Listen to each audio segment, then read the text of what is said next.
యేసు క్రీస్తు పరిశుద్ధ నామమున 2025 సంవత్సరం అడ్వెంట్ కాలంలోనికి ప్రవేశింపచేసినటువంటి ఆ దేవునికి స్తుతి యాగం చెల్లిస్తున్నాం. తలలు వంచి ఒక నిమిషం ప్రార్థనలో ఉందాం. పరిశుద్ధుడా, ప్రేమగల తండ్రి, నా యేసయ్య, నా దేవా, నా ప్రభువా, నీకే స్తుతి వందనాలు నాయనా.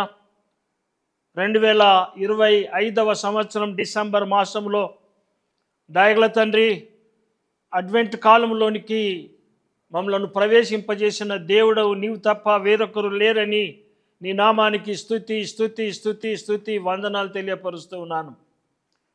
పరలోకం నుండి ఉండేటటువంటి దేవుడుగా ఈ లోకానికి శరీరధారి అయి వచ్చినటువంటి సంఘటనలు మరీ మరీ జ్ఞాపకం చేసుకోవడానికి ఈ సంవత్సరం మమ్మల్ని అందరినీ సజీవులుగా ఉంచినందుకు వందనాలు. యావత్ ప్రపంచంలో ఉన్నటువంటి క్రైస్తవ సహోదరి సహోదరులందరికీ ఈ అడ్వెంట్ కాలంలోని శుభములను, స్వాగతాన్ని, సుస్వాగతాన్ని తెలియపరుస్తూ ఉన్నాను. మన ప్రభువును రక్షకుడును యేసు క్రీస్తు ప్రభుల వారు, దేవుని యొక్క ఏకైక అద్వితీయ కుమారుడు ఈ లోకానికి వచ్చి మానవుల మధ్యలో నివసించి మానవుల కొరకై ప్రాణం పెట్టి పాతి పెట్టబడి పునరుత్థానుడై పరలోకానికి వెళ్ళినటువంటి దేవుడు తిరిగి ఈ లోకానికి రానయ్యున్నాడు. మరి యథావిధిగా ప్రతి క్రిస్మస్ కాలములో పండగ ఆచారాలను మనము ఆచరిస్తూ పండుగ యొక్క విషయాలన్నిటిని కూడా తెలుసుకుంటూ ప్రత్యేకంగా ఆధ్యాత్మికంగా ఆత్మీయంగా మన జీవితాలు మారు మనసు పొంది పశ్చాత్తాపడి ఇంకా యేసు నా రక్షకుడు అని తెలుసుకున్నటువంటి వారి కొరకై ఈ సమయంలో దైవ వర్తమానం అందించుటకు పరిశుద్ధాత్మ దేవుడు నాకు యొక్క అభిషేకం, పరిశుద్ధాత్మ దేవుని యొక్క ఆలోచనలు దయచేయాలని ప్రార్థిస్తూ ఉన్నాను. ప్రభువా, ప్రేమగల తండ్రి, నీవే మహిమగల దేవుడవు, నన్ను వాడుకొని మహిమ పొందుమని యేసు నామం అడుగుతున్నాను తండ్రి, ఆమేన్. క్రీస్తునందు ప్రియమైనటువంటి విశ్వాసులందరికీ, వీక్షితులందరికీ యేసు ప్రభు నామమున ఈ అడ్వెంట్ కాలములో మీ అందరికీ శుభములు తెలియపరుస్తూ పరిశుద్ధ గ్రంథంలోని యోహాను సువార్త 1వ అధ్యాయం మొదటి 3 వచనాలు చదివి ఆ తర్వాత 14వ వచనం చదివి ముందుగా ఈ క్రిస్మస్ యొక్క పండగ పద్ధతులను ధ్యానం చేసి దైవ వాక్యంలోనికి దేవుడు నడిపించాలని కోరుకుంటూ ఉన్నాను. యోహాను సువార్త 1వ అధ్యాయం మొదటి 2 వచనంలో, ఆది యందు వాక్యం ఉండెను, వాక్యము దేవుని యొద్ద ఉండెను, వాక్యము దేవుడై ఉండెను, ఆయన ఆది యందు దేవుని యొద్ద ఉండెను, సమస్తమును ఆయన మూలంగా కలిగెను, కలిగియున్నదేదియు ఆయన లేకుండా కలగలేదు. ఆయనలో జీవము ఉండెను, ఆ జీవము మనుషులకు వెలుగై ఉండెను, ఆ వెలుగు చీకటిలో ప్రకాశించున్నది గాని చీకటి దాన్ని గ్రహింపకుండెను. యోహాను సువార్త 14వ వచనంలో, ఆ వాక్యము శరీరధారి అయి, వాక్యమే శరీరానికి దారి అయి అనగా శరీరం ధరించుకుని కృపా సత్య సంపూర్ణగా మన మధ్య నివసించెను. అదే 33.5 సంవత్సరాలు యేసు ప్రభు నివసించిన వయసు. కృపా సత్య సంపూర్ణుడుగా మన మధ్య నివసించెను. తండ్రి వలన కలిగిన అద్వితీయ కుమారుని మహిమ వలె మనం ఆయన మహిమను కనుగొంటిమి. ఈ కార్యము తండ్రి అయినటువంటి దేవుని వలన కలిగిందనే విషయాన్ని ఈ సమయంలో నేను జ్ఞాపకం చేస్తూ ఉన్నాను. మరి క్రిస్మస్ కాలం యావత్ ప్రపంచంలో ఉన్నటువంటి వారందరూ కూడా హ్యాపీ క్రిస్మస్, మేరీ క్రిస్మస్ అని సంతోషం చెప్పుకుంటూ మరి ప్రపంచంలో ఉన్న విశ్వాసులందరూ యొక్క నవంబర్ 25వ తేదీ నుండి డిసెంబర్ 31 వరకు క్రిస్మస్ కొరకు సిద్ధపడ్డామని చూస్తూ ఉన్నాం. దీనిని అడ్వెంట్ అని పిలువబడుతుంది. అడ్వెంట్ అంటే ఆయన రాకడ కొరకు సిద్ధపాటు, అడ్వెంట్ కాలం. ఈ అడ్వెంట్ని గురించినటువంటి విషయాలు మనం గమనించినట్లయితే 4-5వ శతాబ్దంలో ఈ యొక్క పదము పుట్టింది. అడ్వెంట్ అంటే ఇది లాటిన్ పదంలో నుంచి పుట్టినటువంటిది. సిద్ధపడుట. సిద్ధపడుట. ఎవరైనా వస్తున్నారంటే మనం సిద్ధపడతాం. మన ఇంటికి ఎవరైనా అతిథులు, గెస్ట్లు, పెద్దవారు వస్తున్నారంటే ఎంతగానో మనము సిద్ధపడి మన గృహాన్ని సిద్ధం చేసి ఎప్పుడొస్తారా ఎప్పుడొస్తారా ఎప్పుడొస్తారా అని ఎదురు చూస్తూ ఉండడం సబబే. ఆ రీతిగా 4-5వ శతాబ్దంలో సిద్ధపాటు జరిగింది.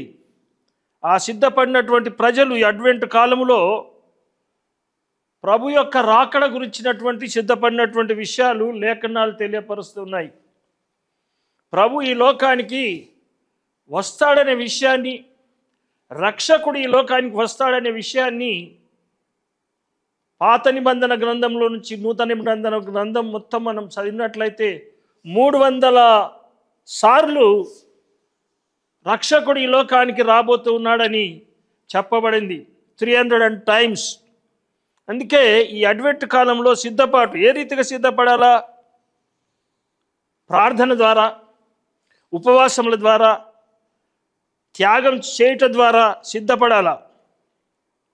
యేసుక్రీస్తు ప్రభుల వారు ఈ లోకానికి రాకడ ముందు చాలా అలంకరణలు కుటుంబాల్లో, గృహాల్లో, చర్చెస్లో జరిపించుకోవడం చూస్తున్నాం. ఈ మధ్యకాలంలో మరి మెదక్ అధ్యక్ష మండల బిషప్ గారు మరియు దక్షిణ ఇండియా సంఘం మోడరేటర్ గారు రైట్ రేవా రూబెన్ మార్క్ తండ్రి గారు కొన్ని విషయాలను జ్ఞాపకం చేశారు, గుర్తు చేశారు. అవి చాలామందికి తెలియని విషయాలు, కానీ అలంకరణలో పెట్టుకుంటూ ఉన్నారు. నా మట్టుకైతే నేనేం చెప్పదలిచానంటే చాలా వరకు ఆ డెకరేషన్స్ యొక్క అర్థం ఏమిటో తెలియకుండా పెట్టుకుంటున్నారు. ఇండ్ల ముందంతా రౌండ్గా గ్రీన్ కలర్లో రీతులు పెట్టుకోవడం, ఆ రిబ్బన్ కట్టి ఉండడం, దాని గురించినటువంటి విషయాలు మరి వారు క్లుప్తంగా క్లియర్గా తెలియపరిచారు. అంతేకాకుండా 4 క్యాండిల్స్, 4 కలర్లో ఉన్నటువంటి క్యాండిల్స్ గురించి చెప్పారు. ఒక్కొక్క కలర్ క్యాండిల్ మరి ఒక్కొక్క వారం అనగా ఈ అడ్వెంట్ కాలంలో క్రిస్మస్ రోజు వరకు వచ్చేటటువంటి వారాల్లో 4 క్యాండిల్స్ గురించి చెప్పడం జరిగింది. చాలా ప్రాంతాల్లో ఉన్నటువంటి సంఘాలకు, చాలా ప్రాంతాల్లో ఉన్నటువంటి సేవకులకు ఆ విషయం తెలియదని నేను ఆ విషయాలు వారు చెప్పినందుకు నేను సంతోషించినాను. ఎందుకంటే డెకరేషన్ పెట్టుకుంటున్నారు కానీ దాని అర్థం తెలియలేదు. మరి మొదటి క్యాండిల్ హోప్, ఒక నిరీక్షణ, నిరీక్షణ కొరకు క్యాండిల్ ఒక వారం పెట్టుకోవడం. రెండవ క్యాండిల్ లవ్, ప్రేమ కొరకు రెండవ క్యాండిల్. మరి మూడవ క్యాండిల్ జాయ్, సంతోషము కొరకు.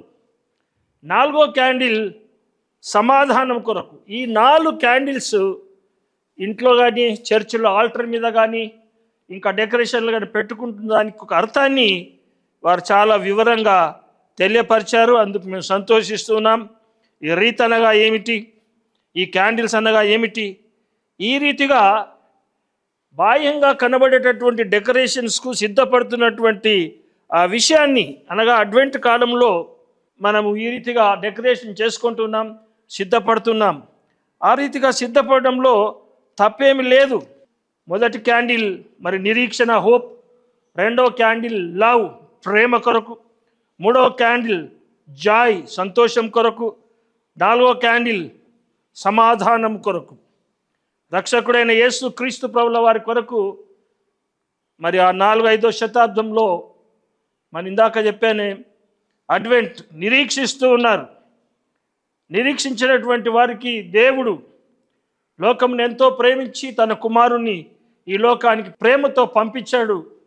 అందుకే సంతోషిస్తూ ఉన్నాం. ఆ యొక్క ప్రేమ దేవుడు అనుగ్రహించింది. జాయ్, సంతోషం. ప్రభులో ఎల్లప్పుడూ ప్రభునందు ఆనందించుడి, మరలా చెప్పుదును ఆనందించుడు అనే విషయాల్లో మనం సంతోషిస్తూ ఉన్నాం. మరి క్యాండిల్ ఆఫ్ పీస్ అది సమాధానం. మనం చదువుతాం ప్రవచనాలు, ఆశ్చర్యకరుడు, ఆలోచనకర్త, బలవంతుడైన దేవుడు, నిత్యుడగు తండ్రి, సమాధానకర్త అని అతనికి పేరు. యేసుక్రీస్తు ప్రభుల వారు ఈ లోకానికి వచ్చిన తర్వాత అనేక గొప్ప గొప్ప కార్యాలను ఆ యొక్క 3.5 సంవత్సరంలో చేసినట్లు మనం గమనిస్తూ ఉన్నాం. ప్రియమైనటువంటి విశ్వాసులారా, క్రీస్తు జన్మదిన వేడుక మరి యేసును గణపరిచే ఒక దినం. ఎందుకంటే దైవ కుమారుడు, దేవుని అద్వితీయ కుమారుడు మానవ శరీరాన్ని దాల్చి, యేసుప్రభు అవతార పురుషుడు కాదు, యేసుప్రభు అవతారం ఎత్తలేదు. చాలాసార్లు మానవ అవతారం ఎత్తి వచ్చినాడని మనం వింటుంటాం. కానీ యేసుప్రభు శరీరధారి అయి, ఆయనకు మరొక అవతారం లేదు. ఆయన జీవించిన అదే శరీరం, మరణించిన అదే శరీరం, తర్వాత ఆయన పరలోకానికి వెళ్ళిన అదే శరీరం, మళ్ళీ తను రానై ఉండగా అదే శరీరం. అది పరిశుద్ధమైనటువంటి శరీరం. అనగా ఈ క్రీస్తు జన్మదిన వేడుక మనందరికీ సంతోషకరమైనది. దైవ కుమారుడు మానవ శరీరధారిగా వచ్చి మన మధ్యలో నివాసం ఉండడం ఎందుకు? మన పాపాల నిమిత్తం ఆయన ఈ లోకానికి వచ్చాడు. మన పాప పరిహారం నిమిత్తం సిలువలో ఆయన మరణించాడు. తర్వాత పునరుత్థానుడయ్యాడు. మన క్షమాపణ, నిత్య జీవన అనుగ్రహించాడు. యోహాను సువార్త 1:12 వచనంలో ఆయనను అంగీకరించిన వారందరూ, ఆయన యందు విశ్వాసం ఉంచిన వారికి దేవుని పిల్లలగుటకు అధికారం ఇచ్చినాడు. ప్రియమైన వారలారా, ప్రియమైన బిడ్డలారా, మరి ప్రపంచ చరిత్రలో మరి ఎందరో మహానుభావులు పుట్టారు, ఎందరో శాస్త్రజ్ఞులు పుట్టారు, ఎందరో యేసు ప్రభు జన్మించక ముందు గొప్ప గొప్ప వక్తలు ఉన్నారు. చాలా గ్రీకు సామ్రాజ్యాన్ని వెళ్ళినటువంటి చక్రవర్తులు ఉన్నారు. గ్రీకు పాండిత్యం తెలిసినటువంటి వారు ఉన్నారు. ఆ దినాల్లో రబీలు ఉన్నారు, శాస్త్రులు ఉన్నారు, పరసయులు ఉన్నారు, గొప్ప గొప్ప వేదాంతులు ఉన్నారు. ప్రభు పుట్టక ముందు వారు అనేక విషయాలు రాసుకుంటూ వచ్చారు. కానీ యేసు ప్రభుని గురించినటువంటి సరి అయిన అవగాహన వారికి లేకపోయింది. అందుకే ఈ ప్రపంచ చరిత్ర మనం గమనిస్తూ వస్తున్నప్పుడు బైబిల్నే కాకుండా హిస్టరీ ఆఫ్ ద వరల్డ్, ప్రపంచ చరిత్ర గ్రంథాలు కూడా చదివితే అందులో గొప్ప గొప్ప కార్యాలు చేసి కీర్తి ప్రతిష్టలు పొందినటువంటి వారు ఉన్నారని, ప్రపంచాన్ని ప్రభావితం చేసిన గొప్పవాడుగా యేసు క్రీస్తు మాత్రమే చరిత్ర పుట్టులో 2 భాగాలుగా చేసినట్లు మనం గమనిస్తూ ఉన్నాం. మరి యేసు క్రీస్తు ప్రభు తర్వాతనే ప్రపంచ చరిత్ర 2 భాగాలుగా విడగొట్టబడింది. దానినే బిఫోర్ క్రైస్ట్ అని అంటున్నాం. యేసుక్రీస్తు ఈ లోకానికి శరీరధారి వచ్చి పుట్టిన తర్వాత దానిని ఆఫ్టర్ క్రైస్ట్ అని మాట్లాడుతూ ఉన్నాం. పండుగతో పాటు ఈ క్రీస్తును ఆరాధించుటకు, ప్రార్థన, కృతజ్ఞతాస్తులు చెల్లించుటకు, ప్రకటించుటకు, ప్రేమతో దేవునికి కానుకలు సమర్పించుటకు, దేవుడిచ్చిన ఆయుస్సు, ఆరోగ్యాన్ని మనము దేవుడిచ్చినాడని ఆయనకు వందనాలు చెల్లించాలి, స్తుతించాలి, మాయపరచాలి. ఆయన రాకకై సిద్ధపడాల. ఇప్పుడు మళ్ళా ఏమయ్యా రాకకై సిద్ధపడాలంటే క్రిస్మస్ పండుగ కొరకు కాదు సిద్ధపడేది, ప్రభు 2వ రాకడ కొరకు మనం సిద్ధపడాలి. ఈ దినాల్లో ఏం జరుగుతుందంటే మనందరికి తెలిసిన విషయాలే. ఈ క్రిస్మస్లో ఆచారాలకు ప్రాముఖ్యత ఇచ్చి దేవుని ఆత్మీయతకు చాలా దూరం అయిపోయినట్లు గమనిస్తున్నాం. మరి నేను ఇచ్చే సందేశంలో ఆత్మీయ ఆరాధన జరగాలి. మరి క్రిస్మస్ పండుగను కాపాడుకొని క్రీస్తు రక్షకుడిని పోగొట్టుకుంటూ ఉన్నాం. యేసు క్రీస్తు ప్రభుల వారు ఈ లోకానికి రక్షకుడుగా వచ్చిన విషయాన్ని మనం ధ్యానం చేస్తుంటుండగా చాలా విషయాలు మనం ఈ సమయంలో జ్ఞాపకం చేసుకుంటాం. క్రీస్తు శరీరధారి ఈ లోకానికి రావడం ఎందుకు వచ్చాడైనా? మనకు విడుదలని ఇవ్వడానికి. క్రైస్ట్ మాస్, దీని యొక్క అర్థం కూడా మీకు అందరికి తెలుసు, మరొకసారి నేను జ్ఞాపకం చేస్తున్నాను. క్రైస్ట్ మాస్ అనేది గ్రీకు పదం క్రిస్టోస్, క్రిస్టోస్లో నుంచి వచ్చినటువంటి మాట క్రైస్ట్. మాస్ అనేది ఆరాధన, లాటిన్ భాషల నుంచి వచ్చింది ఇది. అంటే ఆరాధన అంటే పూజకు అర్హుడు. ఈ దేవుడు విడుదలనిచ్చేటటువంటి దేవుడు. భూలోకానికి, పరలోకం నుండి భూలోకానికి వచ్చాడు. అన్ని దేశాలలో మరి క్రిస్మస్ పండుగ రాగానే అనేక అంశాలు, అనేక నాటికలు, అనేక రకరకాల విధాలుగా క్రిస్మస్ పండుగను చూపించడానికి ప్రపంచం ముందుకు వెళ్తూ ఉంది. యేసుక్రీస్తు ప్రభు యొక్క రక్షణ భాగ్యం గురించి చెప్పడం, ఇతరులకు చెప్పడం తక్కువైందని ఈ సమయంలో నేను జ్ఞాపకం చేస్తూ ఉన్నాను. మరి యేసుక్రీస్తు పరిశుద్ధ నామంలో ఉన్నటువంటి మనం, ఆయన ఎందుకు వచ్చాడు, యేసుక్రీస్తు ఎందుకు వచ్చాడు, ఆ విషయాన్ని మనం ఒకసారి గమనించినట్లయితే మొదటి యోహాను పత్రిక 5వ అధ్యాయం ఒకసారి చూద్దాం. యోహాన్ గారు సువార్త రాశారు. యోహాన్ గారు 3 పత్రికలు రాశారు. మరి పరిశుద్ధ యోహాన్ గారు ప్రకటన గ్రంథం రాశారు. ఈ యోహాన్ గారు యేసుక్రీస్తు యొక్క ప్రియమైన శిష్యుడుగా ఆయన ఉన్నాడు. కాబట్టి ఈ యేసుక్రీస్తు యొక్క రాకడ గురించి యోహాను సువార్తలో చాలా విషయాలు రాశారు. మనం వరుసగా చూసుకుంటూ వెళ్దాం. మొదటి యోహాను పత్రిక 5వ అధ్యాయం 20వ వచనాన్ని మనం చూసినట్లయితే, మనము సత్యవంతుడైన వాణ్ణి ఎరగవలనని దేవుని కుమారుడు వచ్చి మనకు వివేకం అనుగ్రహించి ఉన్నాడని ఎరుగుదము. మనము దేవుని కుమారుని యేసుక్రీస్తు ఉన్న వారమై సత్యవంతుని యందు ఉన్నాము. ఇంకో విషయం అంటే, ఆయనే నిజమైన దేవుడు, నిత్య జీవమునై ఉన్నాడు. యేసుక్రీస్తు దేవుడా అని ప్రశ్నిస్తారు కొంతమంది. అవును, యేసుక్రీస్తు నిజమైన దేవుడని పరిశుద్ధ బైబిల్ గ్రంథంలో యోహాను శిష్యుడు ఆయన రాస్తూ ఉన్నాడు. ఆయన సత్యమైనటువంటి దేవుడు, ఆయన నిజమైన దేవుడు, నిత్య జీవాన్ని అనుగ్రహించేవాడు. దేవుని కుమారుడు వచ్చి మనకు వివేకం అనుగ్రహించి ఉన్నాడు. క్రిస్మస్ కాలంలో అదే దేవుని కుమారుడు ఈ లోకానికి వచ్చినటువంటి విషయాన్ని మనం జ్ఞాపకం చేస్తున్నాం.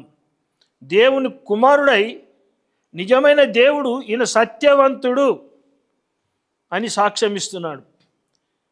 ఈయన సత్యవంతుడు, దేవుని కుమారుడు సత్యవంతుడు, నిత్య జీవము అనుగ్రహిస్తూ ఉన్నాడు. మరి దేవుని యొక్క విశ్వాసంలో అనుదినం బలపడుతున్నటువంటి మనం, ఈ దేవుడు అంటే దేవుడు ఏంటి? అసలు దేవుడు అంటే, దేవుడు అంటే సంస్కృతంలోని అర్థాన్ని గమనిస్తే ఆయన వెలుగు. ఆయన వెలుగు. దేవుడు ఎవరంటే ఆయన వెలుగు. అందుకే గాడ్ ఈజ్ లైట్ అంటాం మనం. God is light. ఆయన వెలుగై ఉన్నటువంటి వాడు. మరి ఆ దేవుడు ఎంత వెలుగలవాడంటే, ఇంతవరకు దేవుని ఎవరు చూడలేదు. బాగా వినండి. పరిశుద్ధుడైన పౌలు గారు తిమోతికి రాసినటువంటి మొదటి ఉత్తరంలో 6వ అధ్యాయం 15వ వచనం చూడండి ఒకసారి. శ్రీమంతుడును అద్వితీయుడగు సర్వాధిపతి యుక్త కాలముల యందు ఆ ప్రత్యక్షతను కనపరుచును. ఆ సర్వాధిపతి రాజులకు రాజు అనగా యేసు ప్రభుల వారు, ప్రభువులకు ప్రభునై ఉన్నాడు. ఆయన ఎలాగున్నాడంటే, దేవుడు సమీపింపరాని తేజస్సులో ఆయన మాత్రమే నివసించును. దేవునికి మరణం లేదు, అమరత్వం గలవాడై ఉన్నాడు. మనుషుల్లో ఎవడును ఆయనను చూడలేదు. ప్రేమైనటువంటి విశ్వాసులారా, నేను దేవుని చూశానని మాట్లాడుతున్నప్పుడు వాక్యం ఏం చెప్తుంటే, దేవుని ఎవరు చూడలేరు, ఆయన సమీపింపరానటువంటి తేజస్సులో ఉన్నాడు, గ్లోరీ. ఆయన ఎవ్వరు చూడలేదు. ఆయనకు ఘనతయు శాశ్వతమైన ప్రభావం కలియును గాక. 1000 సూర్యుల తేజస్సు కంటే ఎక్కువ తేజస్సు కలిగిన వాడు దేవుడు. ఆయన చూడడానికి మనకు చేత కాదు. ఆయన ఉన్నానటువంటి దేవుడు, నిత్యం ఉండేటటువంటి వాడు. ఆ దేవుడు ఆల్ఫా ఓమేగా. దేవునికి ఆది అంతం ఉండదు, ఆది అంతం లేనివాడు. దేవుడు సర్వోన్నతుడు, సర్వశక్తి గలవాడు. దేవుడు సమస్తాన్ని మాట చేత కలిగించినటువంటి వాడు. కోటి సూర్యుల వెలుగు కంటే మరి ఆయన గొప్ప తేజస్సు కలిగినటువంటి దేవుడు. మరి ఆ దేవుడు ఈ లోకానికి మరి యేసు క్రీస్తు ప్రభుల వారిని పంపించినాడు. ఆయన సత్య దేవుడు. యేసు క్రీస్తు ప్రభుల వారు ఆయన దేవుడని మనం ఇందాక యోహాను సువార్తలో చదివాం. ఆ వాక్యము శరీరధారే కృపా సత్య సంపూర్ణంగా మన మధ్య నివసించెను, తండ్రి వలన కలిగిన అద్వితీయ కుమారుని మహిమను కనుగొంటిమి. వాక్యమైనటువంటి దేవుడు దేవుని దగ్గర ఉన్నాడు. ఎవరైనా ఆయనే సత్యమైన దేవుడు. సత్యమైన దేవుడు, అబద్ధమైన దేవుడు కాదు. యోహాను సువార్త 14వ అధ్యాయం 6వ వచనంలో మనం గమనిస్తే, నేనే మార్గమును, నేనే సత్యమును, నేనే జీవమును, నా ద్వారా తప్ప తండ్రి వద్దకు ఎవ్వరు కూడా రాలేదని తనకు తాను చెప్పినట్లు మనం గ్రంథంలో చూస్తున్నాం. యోహాను సువార్తలో 14వ అధ్యాయం 6వ వచనంలో మీరు చూడవచ్చు. ఆయననే ప్రకటన చేస్తూ, నేను సత్యమైనటువంటి దేవుడను, నేనే మార్గము, సత్యము, జీవమును, నా ద్వారా తప్ప ఎవడు తండ్రి వద్దకు రాలేరు. యోహాను సువార్త 17వ అధ్యాయం 17వ వచనం దయచేసి గమనించండి. సత్యమందు వారిని ప్రతిష్ఠ చేయము, నీ వాక్యమే సత్యము, నీవు నన్ను లోకమునకు పంపిన ప్రకారం నేను వారి లోకమునకు పంపితిని. వారు సత్యమందు ప్రతిష్ఠ చేయబడినట్లు వారి కొరకై నన్ను ప్రతిష్ఠించి చేసుకొంచున్నాను. యేసుక్రీస్తు ప్రభుల వారు ఈలోనికి సత్యమైన దేవుడికి వచ్చాడు. ఆ దేవుని గురించి పరిశుద్ధ లేఖనాలు క్లియర్గా రాయబడ్డాయి. ప్రియమైనటువంటి వీక్షితులారా, నేను చదువుతున్నటువంటి, చూపిస్తున్నటువంటి ఆ యొక్క విషయాలను మీరు బైబిల్ గ్రంథాన్ని బాగా చదివి, వాక్యాన్ని బాగా చదివి, మరి యేసు క్రీస్తు ప్రభుల వారు సత్యమైన దేవుడా కాదని, మరి యోహాను సువార్త 1వ అధ్యాయం 1-2 వచనంలో ఆయన సాక్ష్యం ఇస్తూ ఉన్నాడు. మనం గమనిస్తున్నప్పుడు ఆయన సత్య ఆది అందు దేవుడి యొక్క దగ్గర ఉన్నటువంటి ఆయన ఈ లోకానికి శరీరధారిగా వచ్చిండు. ఆ శరీరధారిగా వచ్చిందే క్రిస్మస్ అని మనం పండుగ ఆచరిస్తూ ఉన్నాం. క్రిస్మస్ పండుగను ఆచరిస్తూ ఉన్నాం. ఆయన సృష్టికర్త, ఆయన అన్నిటికంటే ముందు ఉన్నటువంటి వాడు. మత్తయి సువార్త 22వ అధ్యాయం చూడండి ఒకసారి. 22వ అధ్యాయం 16వ వచనం చూడండి. 22, బోధకుడా, నీవు సత్యవంతుడివై ఉండి దేవుని సత్య మార్గం సత్యంగా బోధించున్నావని, నీవు ఎవరిని లక్ష్య పెట్టనివనియు మోమాటము లేనివాడవని మెరుగుదుము, నీవేమి బోధించినది కైసరుకు పన్నించుట న్యాయం అడిగినారు. ఇక్కడ గమనిస్తే శాస్త్రులైనటువంటి వారు, పరిసయ్యులైనటువంటి వారు అడుగుతున్నారు. ఏమనంటే, నువ్వు సత్యం సత్యం అని చెప్తున్నావు, అది మాకు కూడా అర్థమవుతుంది. బోధకుడా, నీవు సత్యవంతుడవని మేము కూడా లక్ష్యం ఉంచుతున్నాం, అందులో మోమాటం లేనివాడవని ఏమి డైరెక్ట్గా మాట్లాడతావు. నువ్వు సత్యవంతుడవని మాకు తెలుస్తుంది, మరి నీవు సత్యవంతుడవని మేము కూడా ఒప్పుకుంటూ ఉన్నాం అని ఆయన కొన్ని ప్రశ్నలు అడిగారు. ఆ టైంలో కైసరుకు పన్నించుట న్యాయమా కాదని. ఆ విషయంలోకి నేను వెళ్ళడం లేదు. ఆయన సృష్టికర్త, సృష్టిని సృష్టించినవాడు, అన్ని విషయాలు తెలియపరుస్తాడు. నువ్వు అబ్రాహాం కంటే గొప్పవాడివా అంటే, నేను అబ్రాహాం పుట్టకముందు అబ్రాహాం కంటే గొప్పవాడిగా నేను ఉన్నాను. నీవు రాజువా? గవర్నర్ అడుగుతాడు. అసలు నువ్వేందని పిలాతు గవర్నర్ అడుగుతాడు. యోహాను సువార్త 18వ అధ్యాయం 37వ వచనంలో, అందుకు పిలాతు, నీవు రాజువా అని ఆయన అడగగా, యేసు, నీవు అన్నట్టు నేను రాజునే, సత్యము గురించి సాక్ష్యం ఇచ్చుటకు నేను పుట్టి తిని ఇందు నిమిత్తమే ఈ లోకానికి వచ్చాడు. ఎందుకు వచ్చాడు యేసుప్రభు ఈ లోకానికి అంటారు చాలామంది. ఎందుకు వచ్చాడు యేసుప్రభు లోకానికి? ఆయన పరలోకంలో ఉండే దేవుడు కదా. సత్యం అంటే చాటి చెప్పడానికి వచ్చాడండి. ప్రియమైన బిడ్డలారా, సత్యంను గురించి సాక్ష్యం ఇవ్వడానికి వచ్చానని ఈ గ్రంథంలో మనం చూస్తున్నాం. యోహాను సువార్త 18:37 గవర్నర్ అడిగాడు, నీవు సత్యం? అవును, నేను సత్యమే. ఆయన యొక్క జవాబు, నీవు రాజు అంటే, అవును నేను రాజుని. ఎందుకు వచ్చావంటే, నేను సత్యం గురించి సాక్ష్యం ఇచ్చటకు వచ్చాను. అనేకులు ఆయన గురించి విశ్వాసం ఉంచారు. అనగా యేసు క్రీస్తు ప్రభుల వారు సత్యమని ఈ లోకానికి చాటి చెప్పడానికి వచ్చాడు. మనం 3-4 విషయాలు గమనించాం. అడ్వెంట్ అంటే ఏమి, క్రైస్టమాస్ అంటే ఏమి, మరి క్యాండిల్స్ అంటే ఏమి, యేసు ప్రభు ఈ లోకానికి ఎందుకు వచ్చాడు అనే విషయాలు మనం ధ్యానిస్తూ వస్తూ ఉన్నాం. మరి యేసుక్రీస్తు ప్రభు ఈ లోకానికి వచ్చినటువంటి సందర్భం, ఆయన సత్యముల గురించి సాక్ష్యం ఇవ్వడానికి ఈ లోకానికి వచ్చాడు. నిజమైన దేవుడై ఉండి ఆయన సత్యాన్ని గురించి, యేసు ప్రభు లోకానికి ఎందుకు వచ్చాడు? సత్యముల గురించి సాక్ష్యం ఇవ్వడానికి వచ్చాడు. ఆయన దేవుని కుమారుడై ఉండి నిజమైన దేవుడుగా ఈ లోకానికి వచ్చాడు. ఆయన దేవుడుగా ఉండి లోకానికి వెలుగుమయమై వచ్చాడు. యేసుక్రీస్తు లోకానికి వెలుగై ఉన్నాడు. ఆయన అంగీకరించినటువంటి ప్రియమైన బిడ్డలారా, యేసుక్రీస్తు ప్రభుల వారు ఎందుకు వచ్చాడంటే ఈ లోకానికి సత్యముల గురించి సాక్ష్యం ఇవ్వడానికి వచ్చాడు. ఈ మొదటి ప్రసంగంలో యేసు ప్రభు ఎందుకు వచ్చాడో, ఎక్కడి నుంచి వచ్చాడో మీరు విని ఉన్నారు. ఆయన అసలు ఇక్కడ లేడు, పరలోకంలో దేవునితో పాటు ఉన్నాడు, ఆ మహిమలో ఉన్నాడు. మనకు తెలుసు, తండ్రి కుమార పరిశుద్ధాత్ముడుగా ఆయన ఈ లోకానికి వెలుగుమయంగా ఈ లోకానికి వచ్చాడు. ఆది అందు వాక్యం ఉండెను, వాక్యము దేవుడై ఉండెను, ఆ వాక్యము దేవుని యొద్ద ఉండెను. ఆ వాక్యమే మనందరిని వెలిగించడానికి వచ్చాడు. ఆ వాక్యమైనటువంటి యేసు ప్రభు మనందరినీ చీకట్ల నుంచి వెలుతురులోనికి తీసుకురావడానికి వచ్చాడు. ఆయనను గురించి ఇన్ని విషయాలు మనం ఈ రోజున గమనించి ఉన్నాం. పరిసయ్యులు సత్యం గ్రహించారు, ఈయన సత్యవంతుడు అని. అపోజిషన్ గ్రూప్ కూడా అది పరిసయ్యులు, అయినా వాళ్ళు సాక్ష్యం ఇస్తున్నారు ఈయన సత్యవంతుడని. క్రిస్మస్ కాలానికి సిద్ధపడుతున్న నీవు ఆయన సత్యవంతుడని గ్రహించావా?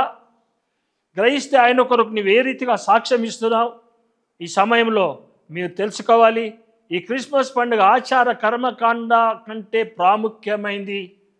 ఆధ్యాత్మిక విలువలు అంతరంగంలో మారు మనసు, పశ్చాత్తాపం, యేసు రక్షకుడు లోకానికి వచ్చాడని అనే జనులకు తెలియపరచడమే ఈ నిజమైన క్రిస్మస్. తండ్రి కుమార పరిశుద్ధాత్మ దేవుడు మనం దీవించను గాక. తలలు వంచండి, ప్రార్థిస్తాను. ఓ మా దయగల తండ్రి, గొప్ప దేవానికి స్తుతి స్తుతి స్తుతి స్తుతి వందనాలు. నీవు ఈ లోకానికి వెలుగుగా వచ్చావు, ఈ లోకంలో చీకటిని పారదలడానికి వచ్చావు. ఈ లోకానికి నీవు సత్యమైన దేవుడవని, నిజమైన దేవుడవని రుజువు చేయడానికి ఈ లోకానికి వచ్చావు. ఈ లోకంలో ప్రభువా, నీవు చెప్పిన అనేక విషయాల్లో ప్రపంచంలో చాలామంది నమ్మి ఇది నా ప్రభు, నా రక్షకుడని ఎంతమంది అయితే విశ్వసించి నోటితో ఒప్పుకొని బాప్తీసం పొంది నీ రాకడ కొరకు సిద్ధపడుతున్నారో వాళ్ళకు నిజంగా పండుగ ఆనందం. అంతేకాకుండా ప్రభు యొక్క రాజ్యంలో నిత్య జీవంలో చేరుతామని ఆనందం దయచేయమని యేసు నామం అడుగుతున్నాను తండ్రి, ఆమెన్. మన తండ్రి అయిన దేవుని యొక్క దివ్యమైన ప్రేమ, ప్రభు అయిన యేసుక్రీస్తు యొక్క శాశ్వతమైన కృప, పరిశుద్ధాత్మని సహవాసం, సకల దీవెనలు మనందరికీ దేవుడు అనుగ్రహించును గాక.